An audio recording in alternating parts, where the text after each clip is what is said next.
भारतीय चावल में चीन की दिलचस्पी बढ़ रही है। उद्योग के अधिकारियों ने कहा है कि चीन ने भारत से बासमती चावल का आयात करना शुरू कर दिया है। हालांकि चालू वित्त वर्ष में आयात की मात्रा ज्यादा नहीं रही है, लेकिन अगले वित्त वर्ष में इसमें इजाफा हो सकता है। चीन ने दिसंबर के अंत में भारत से गैर बासमती चावल का आयात शुरू किया था। उद्योग को उम्मीद है कि इस वित्त वर्ष में कुल निर्यात 4 लाख मीट्रिक टन रहने की उम्मीद है। भारत सरकार ने वित्त वर्ष 2019-20 में 711.4 मिलियन यूएस डॉलर की मूंगफली निर्यात की है। इसका मतलब हुआ कि भारत ने दूसरे देशों को करीब 5100 करोड़ रुपए की मूंगफली बेची है। भारत में मूंगफली की खेती बहुत यात में होती है और इससे किसान अच्छी कमाई भी करते हैं। होली का त्योहार करीब आ गया है। पिछले 4 महीनों के बीच खाद्य तेल की कीमतों में रिकॉर्ड बढ़ोतरी हुई है। इसमें सरसों के तेल से लेकर पाम ऑयल, सूरजमुखी, नारियल, मूंगफली और अन्य तेल भी शामिल हैं।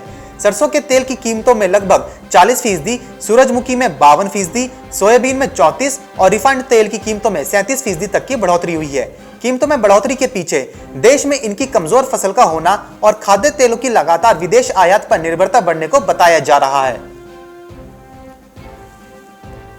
भारत में चालू खरीफ सीजन के दौरान अब तक लगभग 3 करोड़ गांठ व्हाइट गोल्ड आवक पहुंचने की सूचना है। इस साल 3.60 से 3.65 करोड़ गांठ व्हाइट गोल्ड की पैदावार होने के कयास लगाए जा रहे हैं, लेकिन यह आंकड़ा स्टॉकिस्टों के गले के नीचे नहीं उतर रहा है। स्टॉकिस्टों ने रुई में मोटा उछाल आने की उम्मीद को लेकर लाखों गांठ रुई का स्टॉक कर लिया है।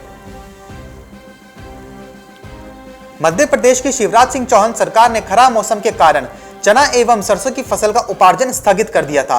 कृषि विभाग मंत्रालय ने आज मध्य प्रदेश की कृषि उपज मंडियों में चना एवं सरसों की फसल के उत्पादन हेतु नई तारीख की घोषणा कर दी है। वर्तमान में दिनांक 27 मार्च 2021 से उपार्जन कार्य प्रारंभ किए जाने हेतु नियत किया गया है। जयपुर के किसानों के लिए एक अच्छी खबर है। प्रदेश में सरसों और चना की एमएसपी पर खरीद 1 अप्रैल से शुरू हो जाएगी। राजफेड ने इसके लिए तैयारियां भी शुरू कर दी है। जो किसान एमएसपी पर अपनी फसल बेचना चाहते हैं उन्हें 25 मार्च से पहले अपना ऑनलाइन रजिस्ट्रेशन करवाना होगा। इस बार होली पर रसोई में पकवान तलना महंगा पड़ रहा है, क्योंकि खाद्य तेलों की कीमतों में इजाफा हुआ है। पिछले साल की तुलना में घरेलू बाजार में खाद्य तेलों के दाम 80% तक ज्यादा हैं। इनके दाम बढ़ने की वजह अंतर्राष्ट्रीय बाजार में भारी तेजी है। किसानों को समय पर गन्ना मूल्य भुगतान कराने के तमाम प्रयास विफल साबित हो रहे हैं। सहारनपुर जनपद की शुगर मिलें किसानों के 626 करोड़ रुपए से अधिक दबाए बैठी है। समय से गन्ना मूल्य भुगतान नहीं होने से किसान काफी ज्यादा परेशान है। सहारनपुर आम के निर्यात को बढ़ावा देने के लिए उद्यान विभाग ने कवायद शुरू कर दी है। इसके तहत बागवानों को निर्यात करने योग्य आम उत्पादित करने के लिए प्रशिक्षण देने की तैयारी भी की जा रही है, जिसमें उद्यान विशेषज्ञ बागवानों को उच्च गुणवत्ता युक्त आम पैदा करने के टिप्स भी देंगे।